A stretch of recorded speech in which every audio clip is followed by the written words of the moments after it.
where you can find most beautiful women in North Korea. This is going to be quite shocking.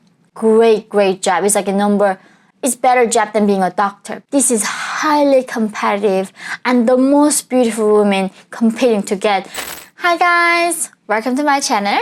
My name is Yeonmi Park and I'm a North Korean de facto human rights activist.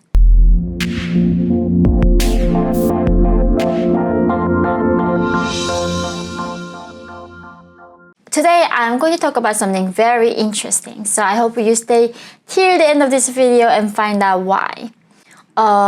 So when I went to South Korea or even in America, I was pretty shocked in a way how much, though in the modern world, they were obsessed with beauty. And right in North Korea, I talked about in the past about the different beauty standards. In North Korea, that we think men with a big belly and bald hair is very attractive because most of men who are thin and if they have big belly and if they are bald, maybe we think that's a better nutrition and that's why they are bald. So it's a symbol of status and power. So that's why if somebody looked like Kim Jong-un in North Korea, they are super attractive because it's really hard to find fat people, unfortunately. But today in this video, I'm going to talk about where you can find most beautiful women in North Korea.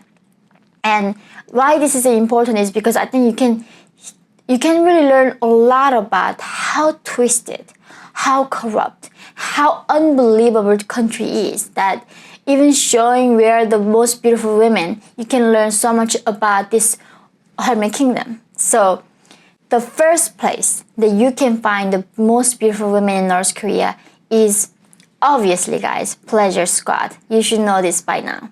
Right, in North Korea, the most beautiful women, firstly, they all get collected by the officials and then send it to Kim Jong-un. Kim Jong-un gets the first privilege of taking all the beautiful women first. Every year, this process with the Pleasure Squad begins. This is sad because these young girls, it's not even their choice. When the officials come and pick them up, and you cannot say no to it. This is like the party demands your royalty, party demands your sacrifice. How they can say no? And among the Pleasure Squad, the tragedy is that Kim Jong-un can only take so many women in a year. So a lot of them just send to other resorts that Kim Jong-un might possibly visit once in 10 years. Kim Jong-un has over 2,000 resorts around the country. And all these places have to have these girls waiting for him to come. And whenever he goes, these women have to serve him and satisfy him. And these women just waiting all their life. And usually it's called almost like the military. They go there, they have to stay there for 5 years. And then when they're around 23, they have to graduate. And then the young girls come, right? So here, some of them, all their life, in the entire 5 years, all they are doing is just waiting for Kim Jong-un to come and clean the resort. And that's what they do. And that's where the most beautiful women go to in North Korea. Number 2 place where you can find the most beautiful women in North Korea is actually military. Can you guess why? So in military, the most beautiful women picked to become the secretaries of the top officers. And this is how the regime attracts the royalty from these men. I know the Taliban, ISIS, and there's a lot of extreme groups, incentivize young men to join and say if you sacrifice, you're gonna get a virgins and you're gonna reward it through this way. And this is a method that how Kim Jong-un attracts and incentivizes for these men to be loyal to him and climbing that ladder. Even these officers who knows, as soon as they climb the ladder and going to the top place, their chance of getting assassinated or being publicly executed by Kim Jong-un gets higher and higher. There's a theory in North Korea, being like Kim Jong-un is like a sun, right? If you go too close to him, you are gonna die from burn to death, which means public execution. He's gonna purge the officers very every 3 years. So your lifespan gets really shortened by your proxy to Kim Jong-un. But if you go too far away from Kim Jong-un, It's like, which is sun. You get so cold, you don't get the crops don't grow. You are so cold that you're gonna die. Which means the people who are in the northern parts, who are not living in capital. So the best way you can preserve your life is finding that perfect balance between from Kim Jong-un and the furthest place. If you find somewhere in between, not too close, not too far, your life can be okay. And you are gonna make it work somehow. You might be able to live until 60 years old. And this is what every North Korean have to calculate. How close do I wanna go? How far do I wanna go? And a lot of times it's not even your choice. These officers, despite the risk of getting publicly executed in a few years, they are competing to go there because of this incentive. And this, when they become officers, they are gonna get these girls who are gonna become their secretaries and gonna please them, which is literally just sex slave. It's a comfort woman. It's in the modern age. These women get raped by officers daily. I mean, it's literally, there's no protection for these girls. And this is also mandatory. The regime goes around and picking these girls, and they have to go serve in the name of party, in the name of serving the revolution. These women, being ordered to do this kind of things for these officers. So the number three place that you can find these beautiful girls is actually going to the department store or foreign store or restaurant in Pyongyang. There are stores and restaurants in Pyongyang are dedicated to serve the foreigners, foreign visitors. And most of North Korean, the tourists that go to North Korea are coming from China.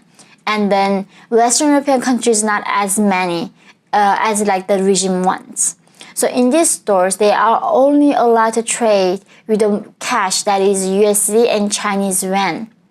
And in these stores, the regime does put the most beautiful women in the country. They are tall, their skin's lighter, they're more pretty, and then foreigners gonna have the good image of North Korea, good impression of North Korea, and then keep coming back and spending money, and obviously this money go to the regime.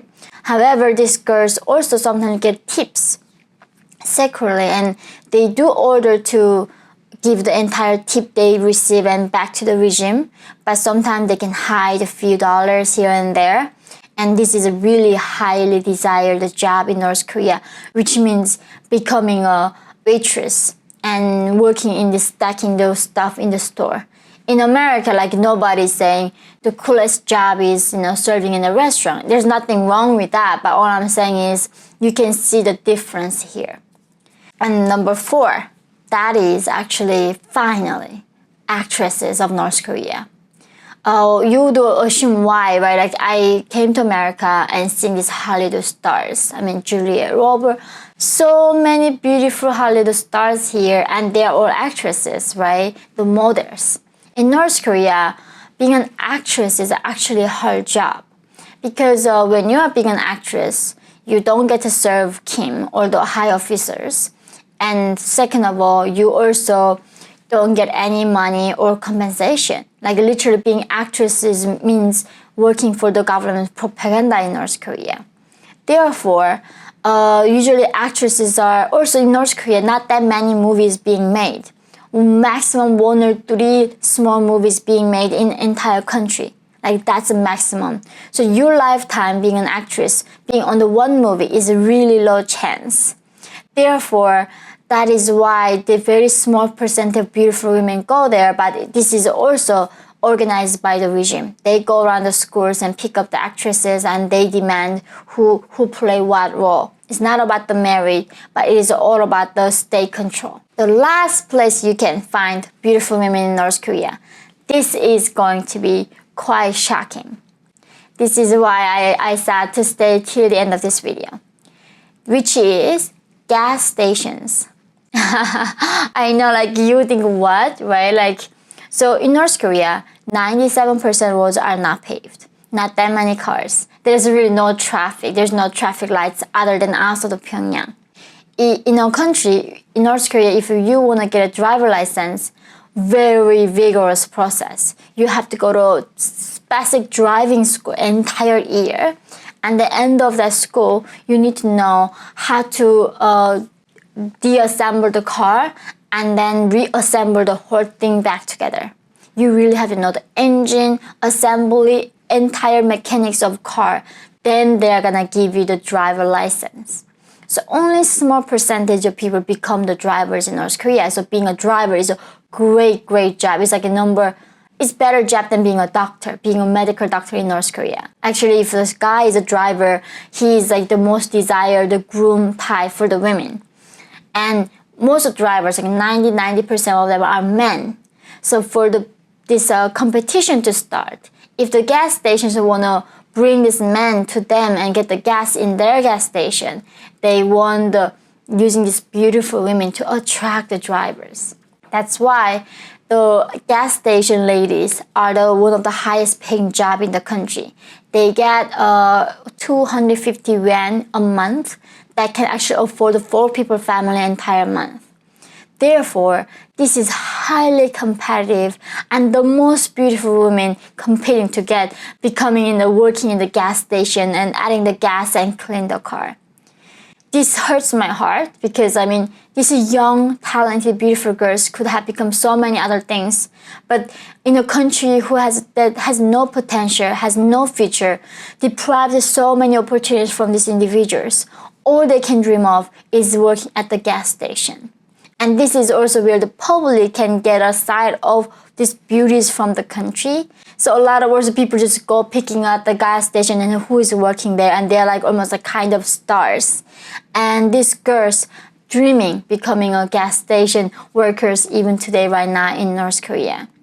I hope that talking about this really helped you to understand North Korean regime, the structure and suffering of the people, and also how bizarre this country is compared to the rest of the world. Guys, if you like that video, please hit that like button and please join me on my Patreon, The Locals.